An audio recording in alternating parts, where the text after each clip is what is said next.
Isang maulang umaga sa inyo mga ka-abroad, mga ka-ex-abroad. Hali kayo, samahan niyo ako sa ating morning routine. Ito yung wag niyo kalilimutan. Umulan man o umaraw, bumagyo man, ay ang magpatuka ng manok.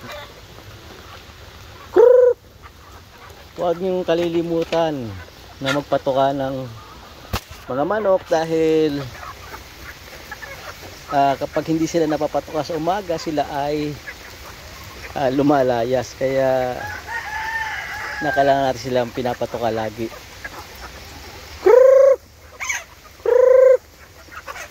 Ito nga pala yung ating mga ligaw na manok.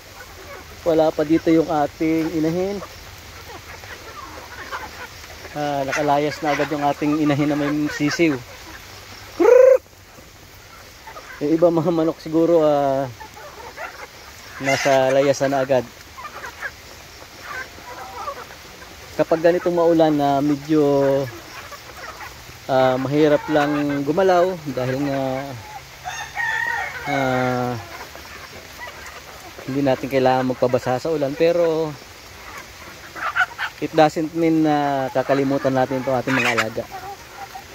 Ito si Ibana, gutom na rin siguro.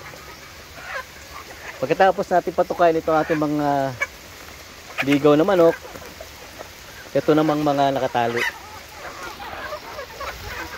Lalagyan natin sila isa-isa para hindi naman sila magtampo. Uy! Uy! Lagyan natin. Natin mga nakatali.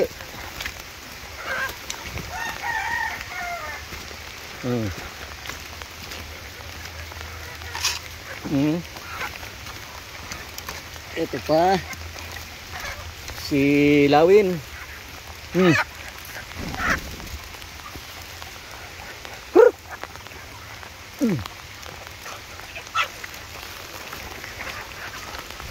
Ito pa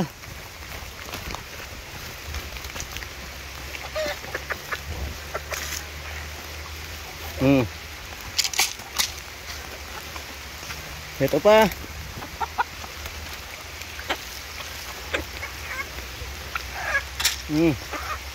ito pa, naku, napuyog na.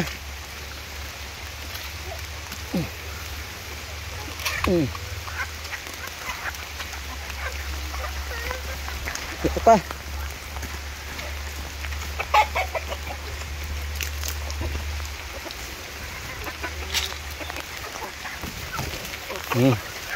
At ito pa.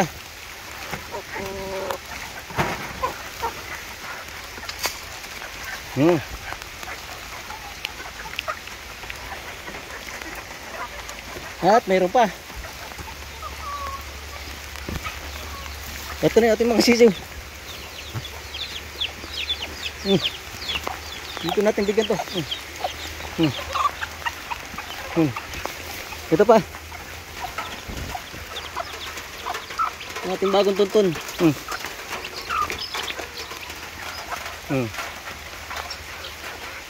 At last nating bibigyan yung ating mga